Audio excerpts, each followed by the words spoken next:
नमस्कार दोस्तों, जिया डिफेंस में आपका स्वागत है। दोस्तों, भारत 470 जंबो जेट लाइनर सौदे के बाद आसमान में हेलीकॉप्टर की भीड़ के लिए तैयार है। जी हां दोस्तों, भारतीय प्रधानमंत्री नरेंद्र मोदी की सरकार ने जेट विमानों की खरीद और सैन्य हेलीकॉप्टर के निर्माण के लिए सौदे पर हस्ताक्षर किए हैं। 470 बोइंग और एयरबस जेट के लिए एक आकर्षक सौदे पर हस्ताक्षर करने के बाद भारत भी सैकड़ों की संख्या में हेलीकॉप्टर बनाना शुरू कर देगा, कुछ अपने नए सैन्य प्रेमी फ्रांस की थोड़ी मदद से। भारत की सबसे बड़ी हेलीकॉप्टर सुविधा के उद्घाटन की घोषणा उतनी ही चौंका देने वाली थी जितना कि 14 फरवरी को एयर इंडिया द्वारा बोइंग और एयरबस के 66 बिलियन यूरो के 470 विमान खरीदने का वादा किया गया था। हेलीकॉप्टर प्लांट में भारत के सरकारी हिंदुस्तान एरोनॉटिक्स लिमिटेड एचएल ने कहा कि शुरुआत में स्थानीय रूप से डिजाइन किए गए लाइट यूटिलिटी हेलीकॉप्टर का निर्माण करेगा और फिर अन्य रोटरक्राफ्ट बनाने के लिए विस्तार करेगा। 1000 हेलीकॉप्टर। एचएल ने कहा कि प्लांट का लक्ष्य 2043 तक 1000 यूनिट का वार्षिक उत्पादन करना है और यह एंटरप्राइजेस 20 वर्षों में अरबों यूरो में पहुंच जाएगा। एचएल और फ्रांसीसी सैन्य फर्म साफरान ने पिछले महीने 13 टन के मीडियम मल्टीरोल वाले हेलीकॉप्टर के लिए इंजन बनाने के लिए एक सौदा किया जो 2027 तक भारत के पुराने Mi-17 सैन्य हेलीकॉप्टर के बेड़े को बदल देगा। एचएल को उम्मीद है कि नाटो द्वारा हिप कोडनेम वाले Mi-17 के प्रतिस्थापन मतलब दोस्तों रिप्लेसमेंट के रूप में 400 यूनिट को बड़े पैमाने पर बेचा जाएगा, जिसने भारत के लिए हजारों लड़ाकू उड़ानें भरी हैं। एचएल ने एक अधिकारी ने टिप्पणी की है कि 13 टन की परियोजना इसे और अधिक रोमांचक बनाती है क्योंकि इस वर्ग के साथ संयंत्र हेलीकॉप्टर खरीदार करने वाले के लिए एक वन स्टॉप डेस्टिनेशन बन सकता है। एचएल के अधिकारियों ने आरएफआई को बताया कि भारतीय सेना 100 यूनिट वायुसेना और 200 यूनिट नौसेना और 15 रूसी Mi-17 के नए अवतार की मांग की है जो पूरी तरह से सशस्त्र 36 सैनिक को ले जा सकता है और 800 किलोमीटर की यात्रा कर सकता है। एचएल के एक बयान में कहा है कि हम इंजन के कुछ मुख्य कंपोनेंट के डिजाइन, विकास और उत्पादन में भाग लेंगे जो भारत में विशेषज्ञता और जानकारी के मामले में एक महत्वपूर्ण उपलब्धि है। संधि ने भारत में साफरान के बढ़ते कदम को भी देखा है, जहां उसने एक स्थानीय हल्के लड़ाकू हेलीकॉप्टर के लिए एक इंजन विकसित किया है और भारत के उन्नत मीडियम अटैक एयरक्राफ्ट एक स्टेल्थ लड़ाकू जेट को शक्ति देने की दौड़ में है। सरकार की एरोनॉटिक डेवलपमेंट एजेंसी को जो स्टेल्थ कार्यक्रम का संचालन कर रही है ने कहा है कि वह 2009 में शुरू की परियोजना के लिए हरी झंडी का इंतजार कर रही है। एजेंसी के महानिदेशक गिरीश देवधर ने पत्रकारों से कहा है कि डिजाइन 2015 तक ही तैयार हो गया था। अब हम स्टील्थ तकनीक की सभी सामग्रियों के साथ तैयार हैं। विशेषज्ञों का कहना है कि जुड़वा इंजन वाले जेट अगले साल की शुरू हो सकता है, जिसकी डिलीवरी 6 साल बाद शुरू होगी। भारत जो इस वर्ष अपनी मिलियनियम से अधिक सेना पर 68.4 बिलियन यूरो खर्च करने का प्रस्ताव रखता है, आधुनिक आर्टिलरी गन और एक परमाणु पनडुब्बी विकसित करने का भी प्रयास कर रहा है। 1983 में भारत को स्थानीय स्तर पर हल्के लड़ाकू विमान बनाने की योजना शुरू की थी, लेकिन पहली उड़ान 2001 में शुरू हो सकी क्योंकि वैज्ञानिकों ने 18 साल की देरी के लिए खराब तकनीक सामग्री की कमी को जिम्मेदार ठहराया। Air India gambit. साफरान का 15 फरवरी का हेलीकॉप्टर सौदा भी एयर इंडिया द्वारा कहे जाने के एक दिन बाद आया था। वह हस्ताक्षर किए गए सबसे बड़े नागरिक अपग्रेड अनुबंध में बोइंग 220 और एयरबस से 250 विमान खरीदेगा। घोषणा ने फ्रांसीसी राष्ट्रपति इमैनुअल मैक्रोन जैसे सरकारी नेताओं को चौंका दिया, जिन्होंने जुआ को एक उपलब्धि कहा जो पेरिस और दिल्ली के बीच संबंधों को मजबूत करेगा। अमेरिकी राष्ट्रपति जो बाइडेन ने सौदे के पारित होने के लिए दिल्ली में प्रधानमंत्री नरेंद्र मोदी को फोन किया और एयर इंडिया को दुनिया भर में उड़ान भरने वाले बड़े प्रवासी भारतीयों को बढ़ते आधार का मुद्रीकरण करने में मदद करेगा। दिल्ली का कहना है कि मोदी ने मेक इन इंडिया कार्यक्रम के अंततः महंगा आयात कम होगा और नौकरियों को बढ़ावा मिलेगा, साथ ही हवाई यात्रा का अपग्रेड होगा और राष्ट्रीय रक्षा को बढ़ावा मिलेगा। भारत की सेना रूस, फ्रांस, संयुक्त राज्य अमेरिका, ब्रिटेन और इजराइल के साथ अपने शीर्ष हार्डवेयर आपूर्तिकर्ता बनने के लिए आयात पर निर्भर है। फरवरी 2024 में अमेरिकी सेना द्वारा भारत को 45 अपाचे अटैक हेलीकॉप्टर में से 6 की डिलीवरी से पहले ही वायुसेना प्रमुख विवेक राम चौधरी ने कहा है कि हमारे मन में कोई संदेश नहीं है कि हमें विदेशी उत्पादों का अपनी निर्भरता को समाप्त करना चाहिए। भारतीय सैन्य सूत्रों का कहना है कि एचएल मीडियम वजन का अपाची श्रेणी के लड़ाकू हेलीकॉप्टर बनाने की योजना बना रहा है। भारत ने हाल के महीनों में ऑस्ट्रेलिया, जापान, अमेरिका के साथ कई युद्धाभ्यास किए हैं। चीन द्वारा विवादित हिमालय सीमा पर सैनिकों को इकट्ठा करने के कदम पर चिंता के बाद है। दोस्तों, एचएल अपाचे हेलीकॉप्टर की तरह मीडियम अटैक हेलीकॉप्टर बनाना चाहता है क्योंकि दोस्तों एचएल मीडियम ट्रांसपोर्ट हेलीकॉप्टर तो बना ही रहा है, वो दोस्तों सिविलियन के लिए भी उपयोग में आएगा और हमारे वीआईपी जो हमारे सीडीएस जनरल विपिन रावत थे वो Mi-17 हेलीकॉप्टर में यात्रा कर रहे थे और उसी दौरान उनके शहीद हो गए थे।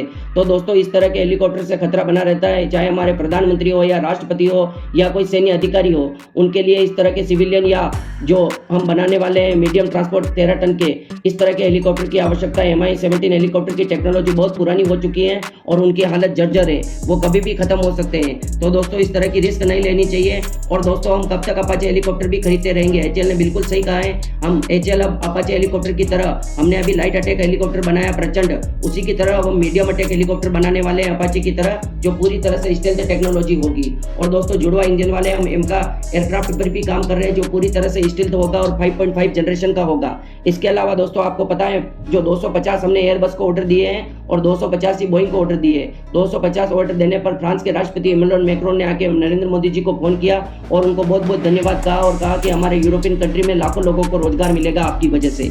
और दोस्तों राष्ट्रपति जो बाइडेन ने भी प्रधानमंत्री के फोन कहा और उनको कहा कि 5 लाख नौकरियां मिलेगी हमारे लोगों को अमेरिका में आपकी वजह से। तो दोस्तों आपको नहीं लगता है कि डील को सरल तरीके से कर दिया था?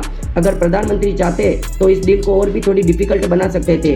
डिफिकल्ट मेरे कहने का मतलब और भी टेक्नोलॉजी ट्रांसफर करा सकते थे, ये भी कह सकते थे, क्योंकि दोस्तों ये बहुत बड़ी डील थी और कोरोना के बाद सारी कंपनियों की हालत खराब थी, वो एक एक डील के लिए तरस रहे थे। तो इतनी बड़ी डील तो दोस्तों उनके लिए एक वरदान से कम नहीं होगी ये डील, तो उसके लिए वो कुछ भी करने के लिए तैयार हो जाते। वैसे ही आपको पता है कि भारत के साथ जॉइंट वेंचर और ट्रांसफर ऑफ टेक्नोलॉजी के लिए अभी बहुत सारी कंपनियां तैयार हो गई थी, पहले कभी भी तैयार नहीं हुई थी। उसका कारण भी दोस्तों भारत है, क्योंकि भारत का वर्चस्व बढ़ा है और उधर चाइना ने सभी के टिक लगा दिए। उसकी वजह से वो लाइन को शिफ्ट करना चाहते हैं चाइना की तरफ से भारत की तरफ, इसलिए भारत की कदर कर रहे हैं और भारत के साथ कंधे से कंधा मिलाकर काम कर रहे हैं। वरना दोस्तों ये वही पश्चिमी मीडिया है जो अभी पाकिस्तान में आतंकवादी बम ब्लास्ट कर रहे हैं और माइनॉरिटी हिंदुओं को उठा लिया जाता है और उनका धर्म परिवर्तन कराया जाता है और कश्मीर के नाम पर प्रोपेगेंडा किया जाता है, भारत को बदनाम किया जाता है, क्रॉस बॉर्डर टेररिज्म किया जाता है। फिर भी डेमोक्रेसी के मामले में उनकी डेमोक्रेसी इतनी अच्छी है कि उनके जज सरेआम बिक रहे हैं, ये खबर पूरी दुनिया में आ रही है।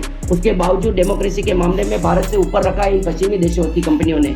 ये दोस्तों जानबूझकर करते हैं, ये इसलिए करते हैं कि ताकि भारत को दबाया जा सके पाकिस्तान की वजह से। और दोस्तों ये थोड़ा लाइन से हटके एक सवाल मैं आपसे पूछना चाहता हूँ कि जिस तुर्की की अभी भारत ने मदद की थी, लाखों प्लेन को उड़ा दिया, हमारे टैक्स पेयर के, भारत की जनता के पैसे थे, नरेंद्र मोदी जी ने अच्छा काम किया, मैं यूं नहीं कह रहा हूँ उन्होंने कोई खराब काम किया, पर दोस्तों कंट्री को तो देख लेना चाहिए कि वो वापस छुरा घोपेगा। और उसने दोस्तों 1 महीना भी नहीं निकला और पाकिस्तान का साथ देते हुए कश्मीर के मामले में भारत को क्रिटिसाइज किया और कहा कि भारत के हिंदू अत्याचार कर रहे हैं। और उन्हीं हिंदुओं ने जाकर वहां पर जब भूकंप आया था तब तुर्की के लोगों की मदद की थी। तो दोस्तों ये कभी नहीं सुधर सकते। और आरएसएस के लोग ये कह रहे थे कि 50,000 टन गेहूं पाकिस्तान को भी पहुंचाया जाए ताकि पाकिस्तान के लोगों को मदद मिल सके। दोस्तों यही पाकिस्तानी भारत की गेहूं खा के भारत के अंदर ही क्रॉस बॉर्डर करके भारत के अंदर ही बम ब्लास्ट करेंगे, फिर इनको पता चलेगा। दोस्तों आपको ये बात मैं इसलिए बता रहा हूँ कि हमारा खून खोलता है दोस्तों, क्योंकि इस तरह की गलतियां सरकार को नहीं करनी चाहिए। सरकार को हम प्यार भी करते हैं, सरकार का सपोर्ट भी करते हैं, तो सरकार को क्रिटिसाइज करने का भी हमारे हक है।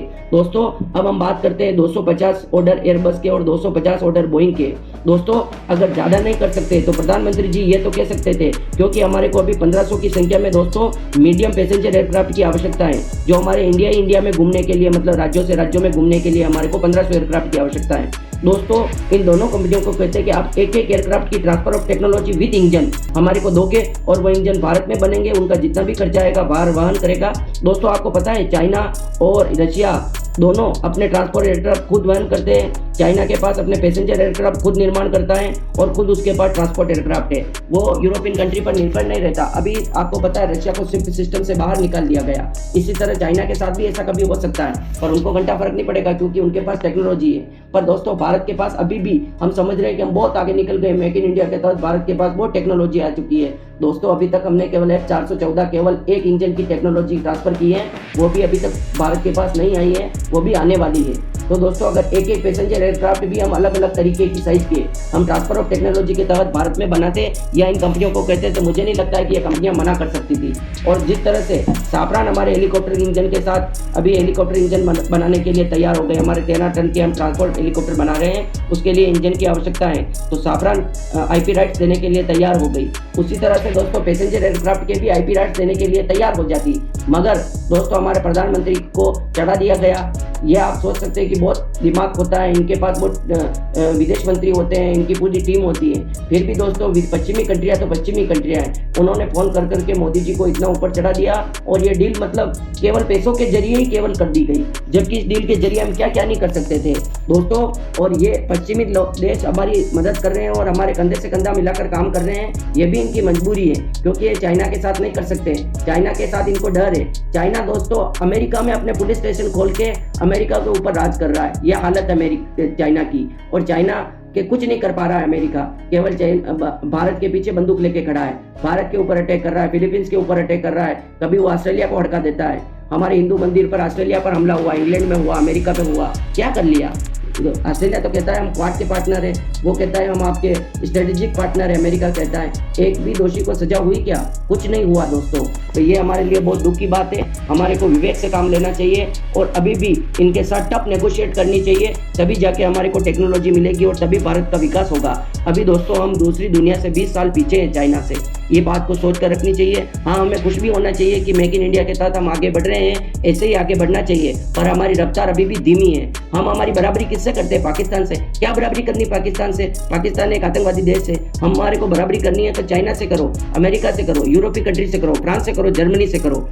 आपकी क्या राय है? आपकी राय हमारे लिए महत्वपूर्ण है। कमेंट बॉक्स में अपनी राय देना ना भूलें और दोस्तों बिल्कुल आपकी राय जरूर दें। जय हिंद, जय भारत और वीडियो को ज़्यादा से ज़्यादा शेयर करें। जय हिंद दोस्तों।